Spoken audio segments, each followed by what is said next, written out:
Hi gorgeous, welcome back to Vitale Style. Today I'm doing a demo and review on, it's not really a review, kind of like my latest what is the one I'm trying to go for? My latest foundation routine using the Revlon Age Defying Firming and Lifting Makeup. And I was just going to show you how this applies with this underneath, which is my favorite primer to use it with. But I decided to just show you the entire face, minus the eyes. The eyes I already had done, and the eyebrows. I will leave a link down below for my eyebrows so that you can see how I do them. And as far as the eyes, I just used my IT Cosmetics Naturally Pretty palette. And then I just did a wing liner and some lashes. And that was it. So, I decided to just show you the whole face, starting from the moisturizer to the primer to the blush, everything. So I hope that you find this helpful. Let me know down below what you want to see next, and give this video a thumbs up if you did find this helpful. And if you do have normal to dry skin, I think you should give this one a try because it's a great drugstore foundation. Scratch that. It's a great foundation in general. It's really fabulous. So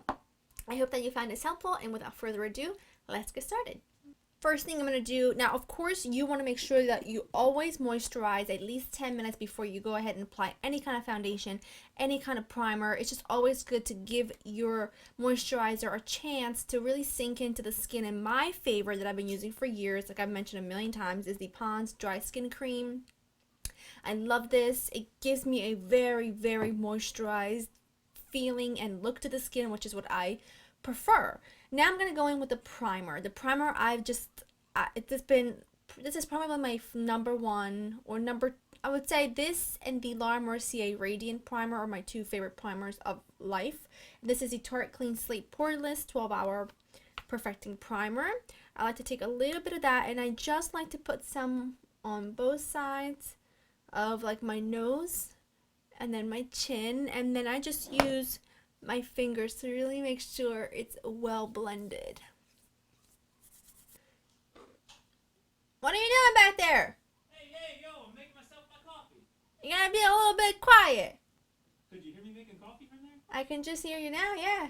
Oh, okay, well, carry on. I'm gonna go in with my Armani Corrector. I have terrible dark under eye circles, so I just try my best to combat them. And I like to use a little bit of that. I don't put too much because it can get creasy. And then you just pat it in. Oh, I just pat it in with my finger. And for the star of the show, I'm using the Revlon Age Defying Firming and Lifting Makeup. My color right now is 30 Soft Beige. I also have a deeper shade, I think it's 45 something, and that's for when I'm really tan in the summertime. It matches me perfectly. Now, I had I had one of you ask me on my last video if this one transfers on your like on your, if it comes off if you touch your face, or if it comes off on your clothes. In my personal opinion and in my experience, with every foundation I have, every foundation tends to rub off a little bit, whether it's on your clothes or on your hands if you rub your face. For me, every single one of them does. The only one that does not is the Estee Lauder Double Wear. That's the only foundation that if you just touch your face, it just stays put, doesn't move. It's like clay onto your face. This one, now I'm wearing a turtleneck, and I like to bring a little bit of the foundation down into my neck, and it doesn't, I mean, I don't bring it so far down that it's like touching my shirt. But it also doesn't transfer onto my clothes if I'm just taking clothes, off and on. I just make sure to kind of widen the neck when I'm taking my clothes off, if that makes any sense. But every foundation, in my opinion, tends to come off, rub off, leave a mark, come off on your clothes if you are touching your face. That's just what I've always encountered. So this is kind of no different, but this is what I'll be using today. It has a pump, and I use about this one pump.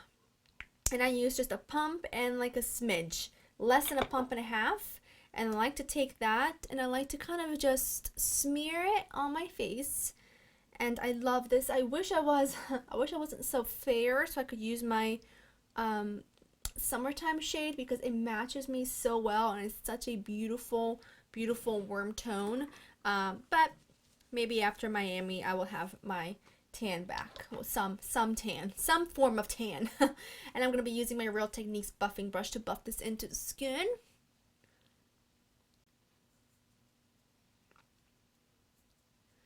And then just always make sure to go behind the ear under the jaw, kind of connect it down to your neck, behind the ear, I mean like back here. And then I just have whatever's left on my hand, I just grab that. Now I'm gonna do a video on the best things I have discovered or I've done or haven't been doing when it comes to my makeup, because I've been doing quite a few things differently that I just feel like really make a difference. And one of those things is I used to put, when I smear like foundation onto my face, I used to put like a dot or two on my forehead as well.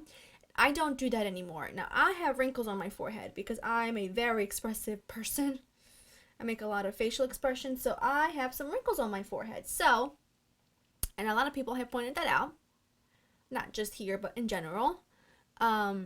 So I have no longer been putting a glob of foundation on my forehead. I just kind of use whatever's left over on my brush after I've gone through my entire face. And I just think that if I have, like I have a little breakout right here. I would much rather you see a little breakout than have to put so much foundation that it cakes up into my lines on my forehead.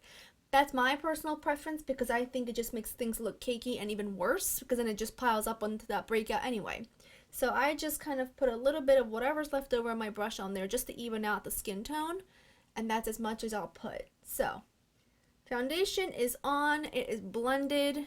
You can see it is luminous. Now, what you always should do is you should give your foundation a good 3 or 4 minutes to sink into the skin before you apply anything else, before you apply any other, like any powder on top of it. So I just let that sit and do my concealer, and then I move on to powder. That's just what works best for me. I'm going to use my Maybelline Fit Me Concealer in the color Fair, actually the color 20 Sand, which is a light, I think. And I like to put just a few little dots. If you hear a noise, that's just my heater coming on because it is cold. Where are you at in this part of the world? Where are you watching this from? I'm currently in New Jersey, about to leave for New York City, and it is cold. Okay, I also just like to do a little tiny bit between my eyebrows, tip of the nose, and just a smidge on the chin area and Cupid's bow, because I want to highlight the center of the face. I don't want to just highlight the under eyes, otherwise it doesn't look even or balanced. Taking this brush, which I love, is the e.l.f. concealer brush. Kind of blend that out. It blends so beautifully, but you can see I'm not using a shade of concealer that is just so light and that it really brightens, because it's just more of a natural look for me, like more of an everyday look. It's not like a special event look. So I open wide and blend that out, and then I'll just go ahead and blend in the edges with my foundation brush like I always do, because I want to blend the line between foundation and concealer. I'm going to set my under eye powder using the Nars Translucent Crystal Setting Powder. And then I'm going to set everything else using my Laura Mercier Translucent Setting Powder. I need to get a little bit of that on the lid. This is the best translucent powder ever, by the way. And this is just a Sephora powder brush. Smoosh that around in there. And this is just to set the makeup. I'm not using a color powder. I'm not using a powder to darken or lighten my foundation. I'm just using a powder to set the liquid, because you know I'm a firm believer. This brush does shed like crazy though. I'm a firm believer that if you set your liquid foundation, it will just stay on a lot longer. But now you're thinking, well, wasn't the point of that foundation to have a beautiful luminous finish? Yes, and it still comes through. It still does. For me, you can see that my skin still comes through. It's not a very cakey, thick foundation, but I'm going to put life back into it in a minute when I go ahead and do my Fix Plus. But for now, let me think of I'll use this. But for now, I'm going to do some bronzing, and I'm going to be using this one. This is a True Match powder from L'Oreal. This is a L'Oreal True Match powder in Cappuccino, and this is a Bobbi Brown bronzer brush. I take some of that onto one side. It's really pigmented. So then I flip it around,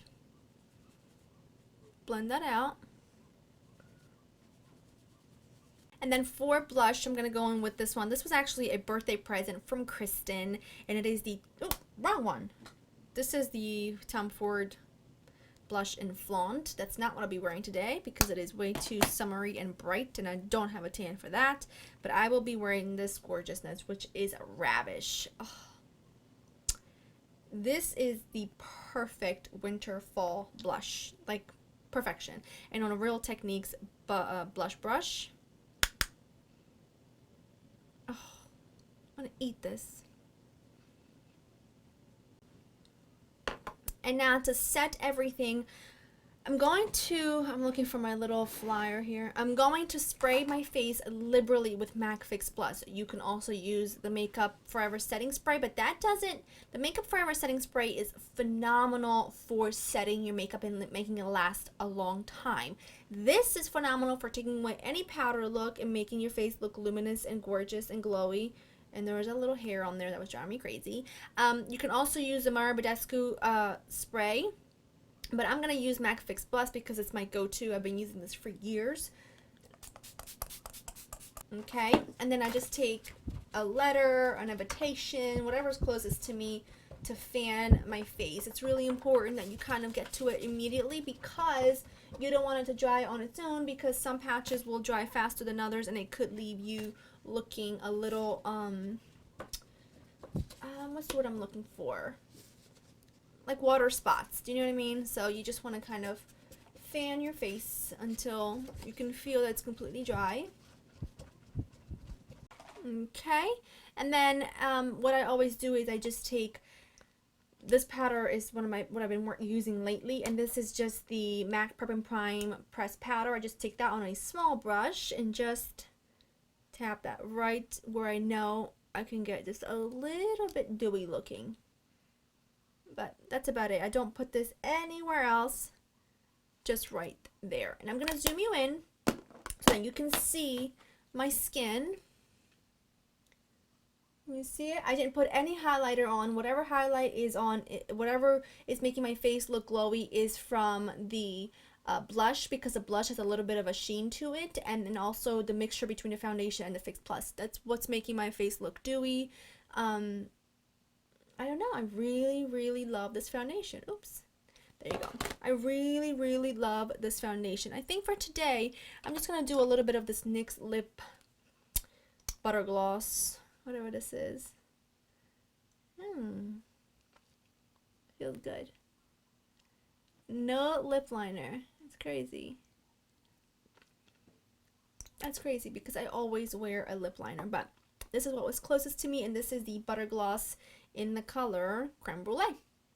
So, I hope that you found this helpful, informative, fun, interesting, whatever. I hope that this has been some sort of help to you. I know I had a lot of people asking if I could show you how these products work together, and I'm telling you, this has like been the only foundation I've really been wanting to use lately because it just works. It makes my skin look good, it makes me feel good. I just wish my under eyes were not so dark. I do need to get more sleep. I have been slacking on the sleep department recently, but that's because I got a lot of things going on, but I will try to catch up on my sleep soon. But anyway, this is what everything looks like together. I hope that you found this at least interesting. I definitely think that if you are someone with normal skin, normal to dry skin, I think you'd enjoy it. If you have really oily skin, you might not enjoy the L'Oreal Lifting this foundation. I don't think you'd enjoy it if you're really oily, but it is a gorgeous, gorgeous foundation if you have normal to dry skin. I absolutely love it, and I think you should give it a try if you are interested. You probably don't have to get this primer, but to me, it's the combination of these two that really make magic happen, because this is what really makes everything last a long time and fill in the pores, and this is what gives you beautiful coverage and gorgeous luminosity without it just being greasy looking on your face.